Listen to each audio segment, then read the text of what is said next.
Hey guys, it's Cece, and today I'm here to talk about my top 12 books that I want to read in 2018. Is it just me, or does 2018 still sound like a fake year? Like, I'm not ready to actually acknowledge that it's going to be 2018. Anyway, for the past 2 years, and I can't believe this is the third time I'm doing this video, by the way, but for the past 2 years I have done a challenge video for myself where I talk about a list of books that I really want to read the next year. Some of you more dedicated viewers may have noticed that once again, this number has decreased. First it was a top 16 to read in 2016, because that rolls off the tongue. Then it was a top 15 to read in 2017, because that was like, let's not go up, that was too hard. Now it's a top 12.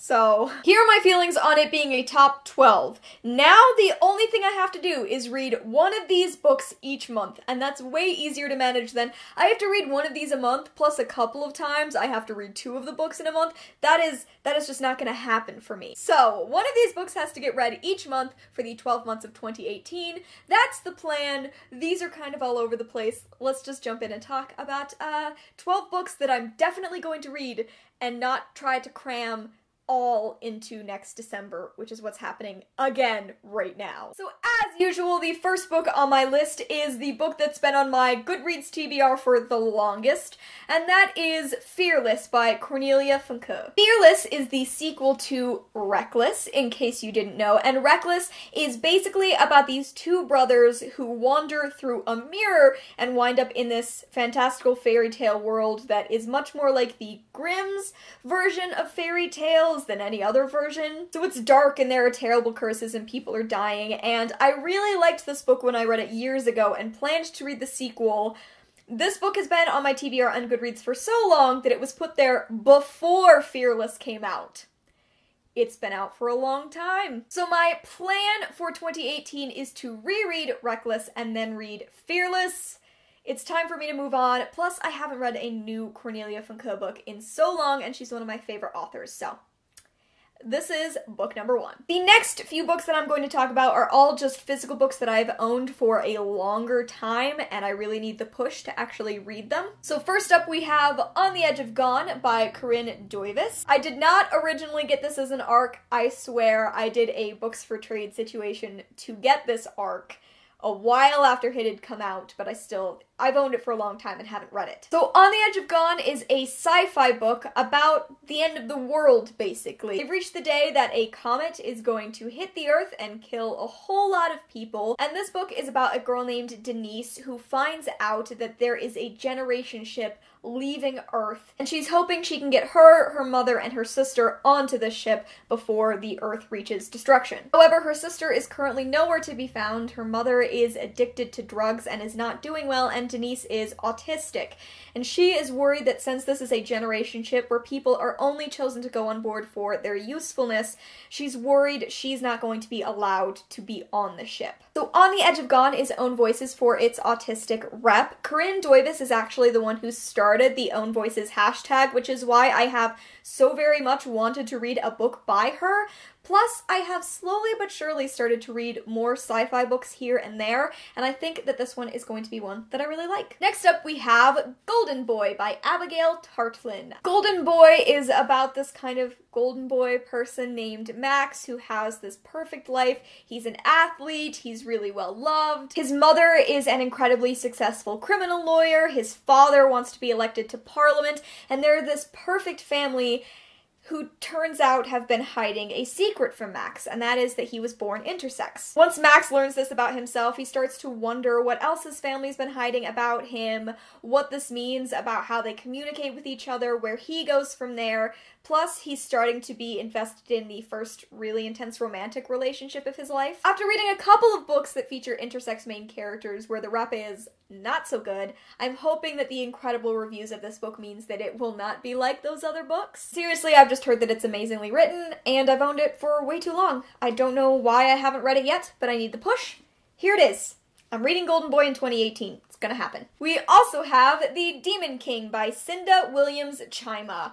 I bought this book, which is book 1 in the 7 Realms series, a while ago because when I first got on BookTube, this series was being talked about all the time. It was so well loved, and I really wanted to read it, But now, every time I want to read a YA fantasy book, I end up picking something else up besides this, and I don't know why, because this is supposed to be amazing. I don't know a whole ton in regards to what this book is about, but I know that the two main characters are Han, who is a reformed thief who has always had these, like, magical silver cuffs around his wrists, and they've, like, grown as he's grown, and he has no idea what they mean. And the other main character is a girl named Raisa. She is the princess of the queendom, and soon she will be eligible to be married, but she really doesn't want to be a princess and live the kind of life that her mother has set out for her. That's really all I know, but I was going off of the reviews of so many people who've said this is an incredible book, an incredible YA fantasy series,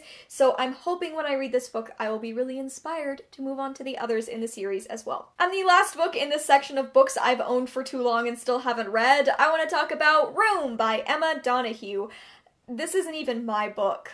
This is my mom's book that I stole from her a really long time ago to read, and I still just haven't read it. So I've had this for a year and a half. I think I originally stole it because I was considering using it as part of my honors thesis when I was still in college and writing a thesis. That seems like so long ago. I have managed to avoid knowing that much about Room, and I would prefer to keep it that way. I know that it's about a boy named Jack and his mother, and their entire world is Room, which is just this 11 by 11 space where they live. That's it. That's all I know about it. I would like to read this and then watch the movie because I still haven't seen the movie and I've heard Brie Larson is incredible.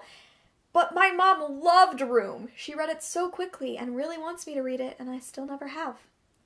Sorry, Mom. I promise I will return your book to you by the end of 2018. Okay, the rest of these books aren't in any particular order. They're just the rest of the books on this list. Starting with You Set Me on Fire by Mariko Tamaki. But this book is about a girl who's going to college for the first time, moving into her freshman dorm. I'm really interested in college stories. Also, this girl is queer. You guys know I'm interested in queer stories. It seems like this book is basically just about going to college for the first time, having the opportunity to reinvent yourself, plus it's about falling for a girl that she meets while she's there. This all sounds very up my alley, and I've enjoyed most of what I've read by Americo Tamaki, so this book is on my list. Next on my list is The 5 Stages of Andrew Brawley by Shaun David Hutchinson. Andrew Brawley is about a kid named Andrew, and it seems like there was some sort of tragedy that involved the rest of his family dying, and so Andrew is just in the hospital. He's really upset and he puts all of his passion into writing a superhero story. And then another kid winds up in the hospital, Rusty, and Andrew is really drawn to him, and I think that they start to maybe fall for each other, maybe start to build each other up out of their separate tragedies, that sort of thing. One of my favorite aspects of We Are the Ants was its depiction of depression. Like, honestly, the mental illness rep in We Are the Ants, it blew me away, and so I'm really hoping that I will also like this book. I have 3 books that I'm planning to read by Shaun David Hutchinson in 2018. I think it's just gonna be one of those years. Next up, we have Heart-Shaped Box by Joe Hill. I have wanted to read another of Joe Hill's books since I read Horns a couple of years ago, and I think this is the one that I really want to go for next. Heart-Shaped Box is about this aging rocker who likes to collect really kind of morbid stuff, and so he winds up bidding on and winning this black heart-shaped box that contains the suit of a dead man and also the vengeful ghost of a groupie that this rocker guy kind of used up and threw away. Horns was super good. It was scary and did a great job talking about morality. There was like a lot to love about it, and so I'm really hopeful some of Joe Hill's other books will have the same aspects.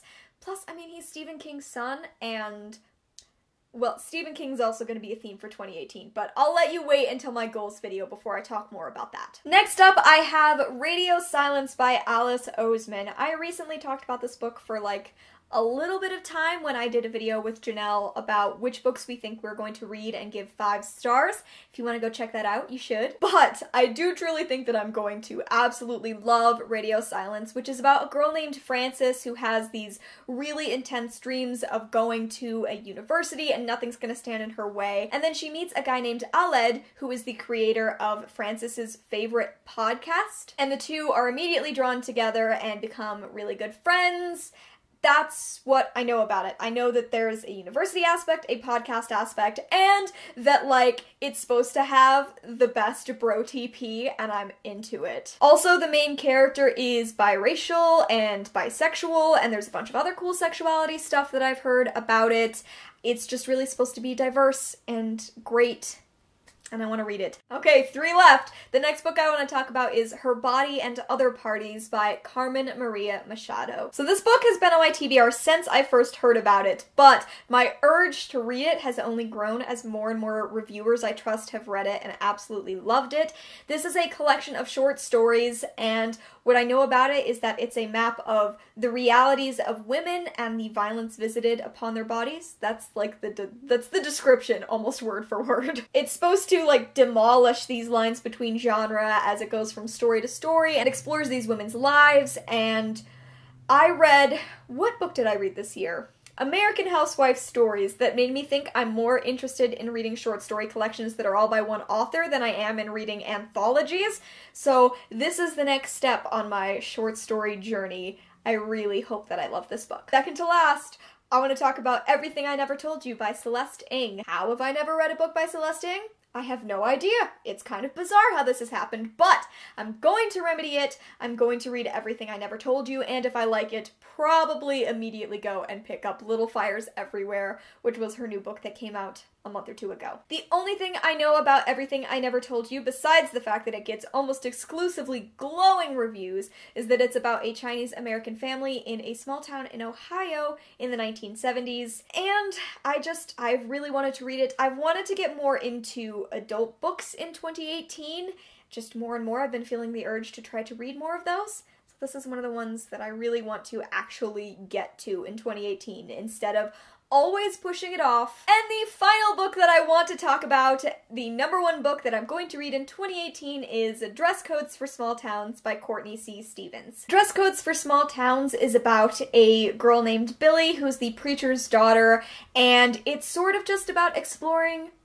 sexuality and friendship. Honestly, what I've gotten from all the descriptions that I've heard from so many people who have read this book is that it's about a group of friends who are all super in love with each other, which I'm into. I love that. But also it's about exploring what it means if that love goes deeper and redefining sexuality. It's like sexually fluid Footloose.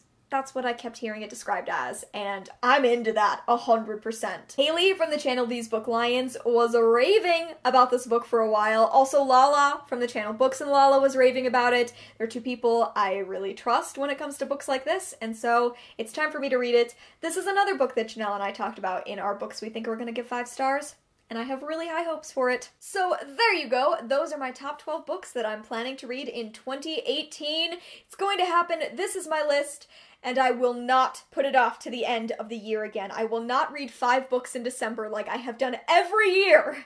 It's not gonna happen again. What do you think of my list and the books that are on it? Let me know if you have read any of these books and your feelings on those books down in the comments below. Thank you so much for watching. I hope you enjoyed hearing about all of these books and my 2018 plans, and I will see you in another video very soon. Bye!